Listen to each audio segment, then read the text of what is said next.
Hello Africa, it is Wednesday, the 4th day of October 2017. The country is just 21 days away from that much awaited, much anticipated presidential rerun. Liberia is also preparing for their general election. We'll have the latest on that. Of course, this is Bottomline Africa. My name is Yusuf Ibrahim. Apologies for coming in a bit late, but the show will continue. And tonight we'll have a very interesting topic. It has everything to do with corruption in Africa. In our Twitter poll, we did ask you earlier, who do you blame for corruption in Africa? Is it the government, is it foreign interest, or is it Africans themselves? Let me just take that again. Who do you blame for corruption in Africa? And we gave you three choices. That is, if you're blaming the government of the day, or foreign interest, or Africans themselves. I'm going to engage political analyst and foreign affairs analyst Mark Bichache, as well as Taye Belgum, who's going to come to us via Skype all the way from Kigali, Rwanda. But first things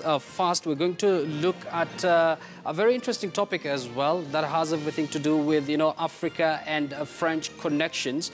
And Kenya is set to host the second edition of Africa-France Summit beginning tomorrow right here in Nairobi, Kenya. The summit will bring together over 200 French companies in the country for investment opportunities. Now, the business meeting is projected to bring together over 2,500 investors from Kenya, France, and other African countries. Now, the summit is being held under the theme, The Encounters Africa 2017. French companies dealing with agriculture, manufacturing, energy, education, among others, have signed up to attend. The official data shows that Kenya's exports to France grew 12% to a whopping 5.6 billion shillings between 2010 and 2014, while imports rose 20.4% to 22.4 billion shillings in the same period.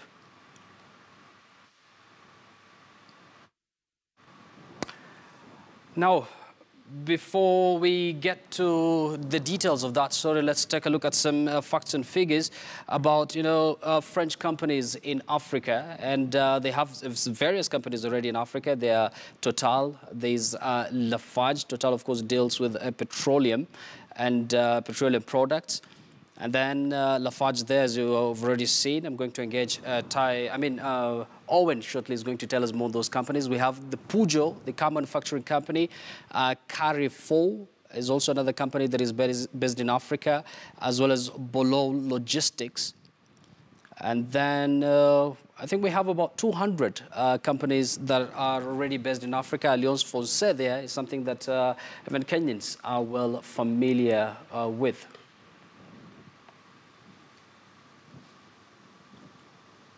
Now, in studio tonight, we have Owen Koimburi, who is the managing partner of Maz's company. It's a company that has connections with France. Now, Owen, good evening and welcome to the program. Good evening, Yusuf. Now, let's start with this France-Africa Business Summit that is expected to start tomorrow. A lot of people are asking why Kenya has been given such a, highly ranked event at the expense of these Francophone countries in Africa?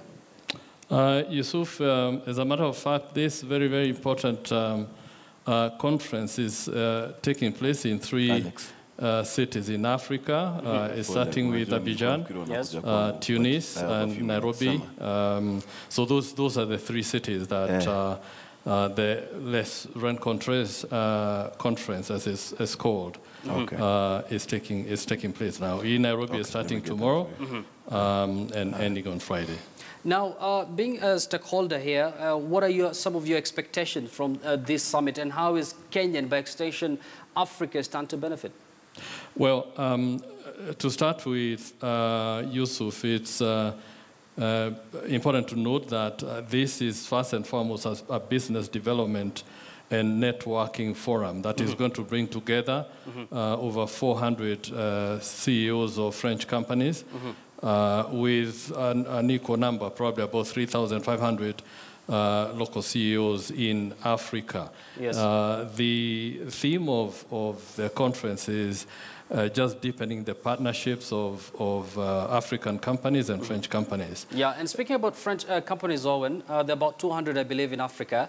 There are also a number of them in Kenya as well. And if you look at the numbers here, Kenya exports about 5 to 6 billion shillings worth of trade, and that is between the year 2010 to 2014. And the imports from France, it stands at 22.4 billion shillings. So critics might say, French, and of course, by extension, the French government is out to benefit more in Africa. Where's the balance of trade, basically? Well, numbers sometimes can give different perceptions, but there is truth in the sense that currently the trade is more or less in favor of France, but there are many things that are changing place in terms of the volumes of trade. There's also some of the unquantified partnerships and benefits, like France and Kenya have signed scientific and technical cooperation agreements, which perhaps you don't see that. But there are many other aspects of trade and partnerships, including setting up of these companies. I think 2 years ago, there were only about 40 companies in Kenya, French companies, but now there are over 70 of them in Kenya. And therefore, you see there is a growing deepening of the relationship. And as you are aware, in fact, the figures that you have stated, there has been an increase of 12% in the 2 years that you mentioned. But it is true because of just the nature of the economies. One is a developing economy, the other one is a developed economy.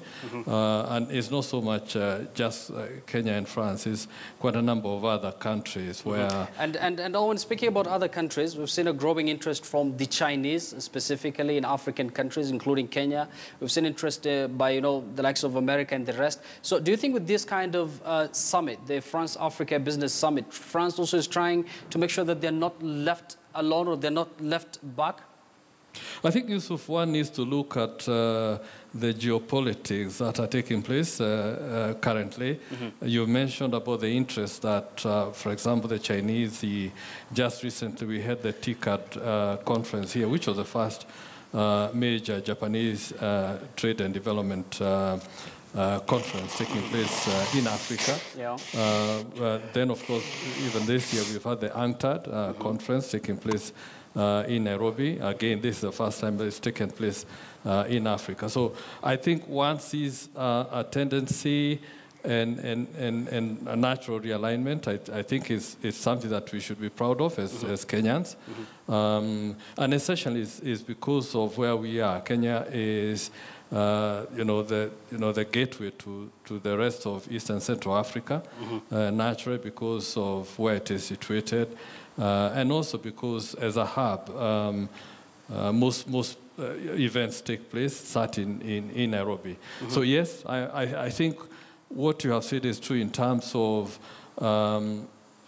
most developed nations wanting partnerships with Africa, but Kenya is certainly currently a natural gateway to these other parts of Africa. Now, I understand this summit will last for 2 days, that is tomorrow as well as Friday. After that summit ends, do we expect to see new French companies set base in Kenya? I think already there are, Yusuf. There are quite a number of I think the biggest one that we've had is Renault, which is the French vehicle manufacturer.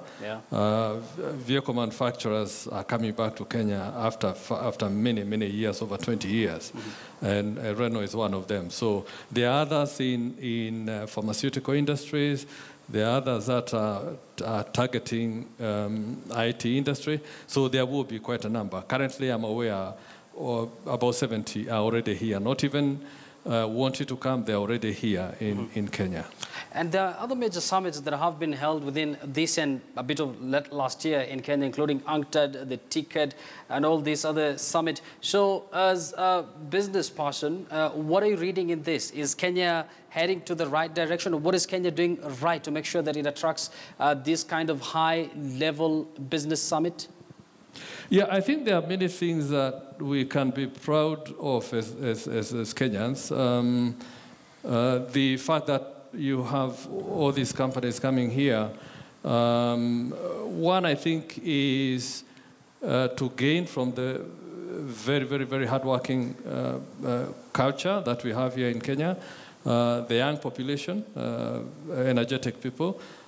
So there is, when I speak to people who are coming here, they look at just the environment, the people themselves, the capacity of the people. Of course, the weather is good, but also the infrastructure, the investment that we as Kenyans have made in telephony, for example. Just in 2015, 45% of Kenya's GDP was conducted through M-Pesa.